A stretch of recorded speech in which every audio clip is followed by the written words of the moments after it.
Hello everyone. So I finished a busy week of dog walking with technically my second client, but I'm counting this as my first client because this is on this dog walking and pet sitting app I'm using called Rover. And the dog's name is Razel. She's a really cute dog. She's a miniature poodle, so she's pretty small, which I like. And yeah, she's a lot of fun to walk, and so I walk her Monday through Friday at 1 p.m. each day. And it's on a weekly basis, so she'll be one of my regular clients, which I'm really happy about. Just like getting a strong start to my business, and I'm hoping to soon get some more customers and start walking more dogs and hopefully do some pet sitting and stuff like that. And I got like a setup, like let me show you guys. So okay, so this is a fanny pack I have. It's got like one, two, three pockets. So for doggy, doo doo bags and dog treats, and then attached to that is this kind of like ring thing that I can attach this water. Let me show you how this water works. It's pretty cool. So just so I the fanny pack goes around my waist, so all this just kind of hangs while I'm walking her, and then when she gets thirsty, I can give her water breaks on the go, so I don't have to, she doesn't have to wait till she gets home to get her water. What I do is basically just kind of like this, and there's I press this button right here, and the water empties into this, and she can drink from that. And then whatever water she doesn't drink, I just kind of like throw into the glass, and then I just close that again, and then I just reattach it to the fanny pack, and then I'm ready to keep walking. So that's a lot of fun. Rover's going pretty good.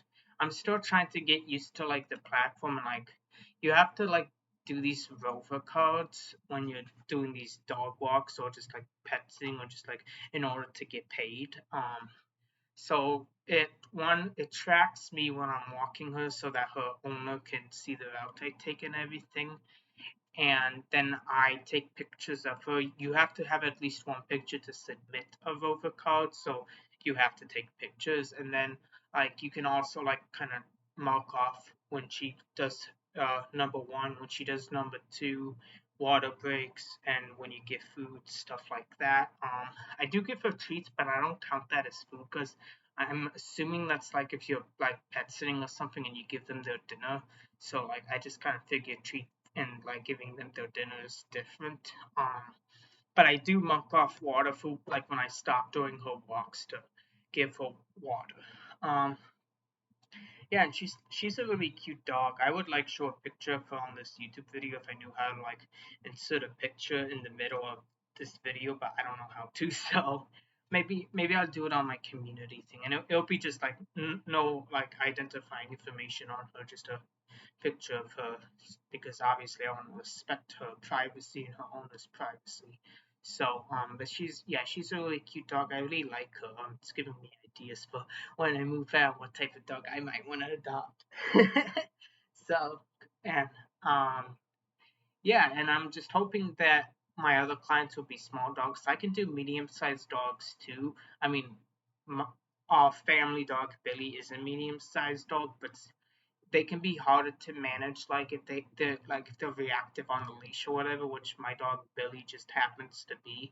I have been training him, so he does handle it better. But like if a small dog is leash reactive, I can handle that because they're small. Like they're not that heavy or anything like that. But if it's a medium sized or even a big dog, that can be a little more taxing, like on my arm and everything. So that's just why I have a preference. I can do either.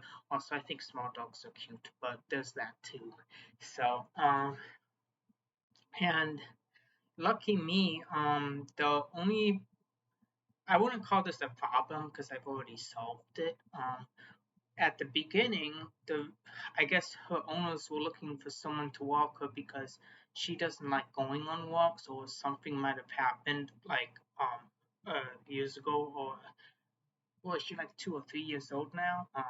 So it would have been like earlier in her life, like something must have scared her, like maybe an encounter with another dog or something, and because of that, she doesn't like walking too far from her house, and I guess they were looking for someone to walk her because I guess for whatever reason they could, at least to their satisfaction, because the wife of the guy who originally contacted me on Rover, she used to like taking her dog on like long walks, and now this dog doesn't. So I'm also trying to help them with that by hopefully building up her confidence on these walks, making it a positive experience for her so that she'll be more happy to walk farther from the house. Right now, she just like walks around the block, and I'll try to take her in different directions, like or like try to take her across the street and then up a block or whatever. But like she gets like a certain distance from the house, and then she stops and wants to turn around, and it's not like a far distance; it's like literally a block. Or something like that, and I figured out the trick to getting her to walk is for. Oh my, I'm busy.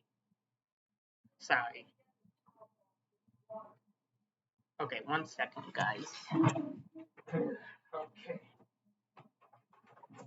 I'm doing a YouTube video. Yeah.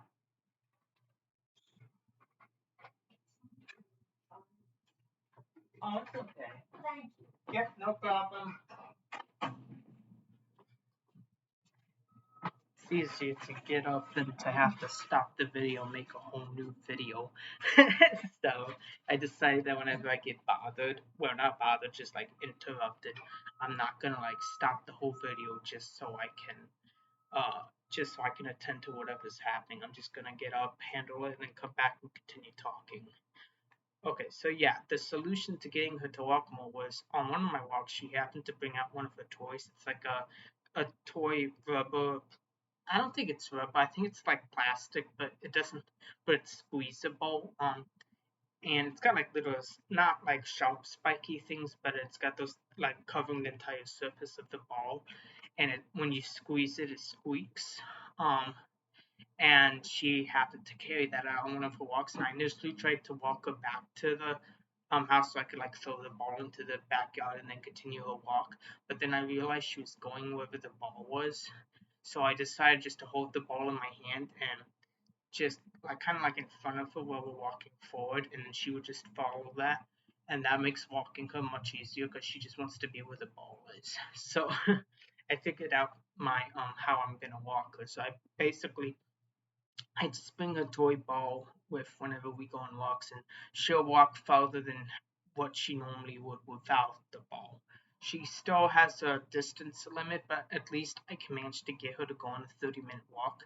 Because with the Rover app, I have to, it's like the client pays for like a 30-minute walk, so I have to walk her for at least 30 minutes. So, and I don't wanna just like spend 30 minutes at the backyard. They did say like only walk her, like as far as or as long as she wants to go, and if it's okay to spend the rest of the time in the backyard playing with her. But seeing how as on Rover I'm being paid to walk her for 30 minutes, that would feel like cheating to me. And I want and they did hire me to take on walks and stuff to be her dog walker. So that's what I'm doing is I'm walking her for at least 30 minutes, even if it's just continuously going around the block, which she seems to be comfortable with. Then and also she's kind of a slow walker. She'll like walk a little bit and then she'll stop, and then she'll walk a little bit more, then she'll stop.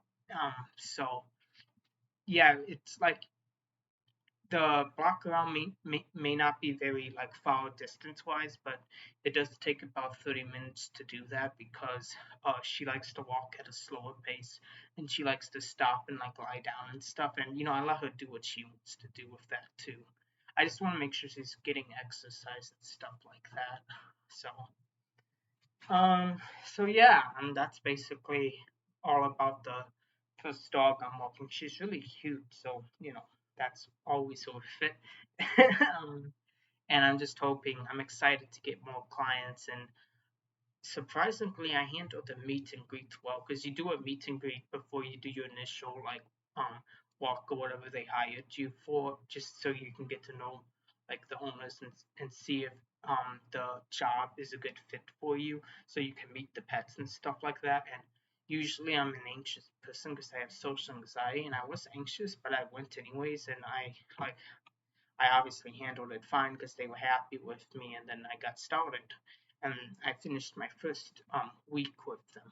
Um, and then so I have my weekend off, which I did for all my like Rover services. I'm available for drop-in visits, night sitting at their house.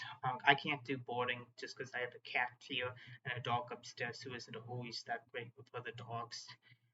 So I would have to wait till I can move out to do boarding. Um, Although I am gonna be moving out with Coco, so I would have to like put him in a room or something, just because I don't know how another animal would interact with him. I do know that Coco himself is good with the dogs, but just for Coco's safety, I just wouldn't want him mingling with other animals that I can't be absolutely sure would be okay with him.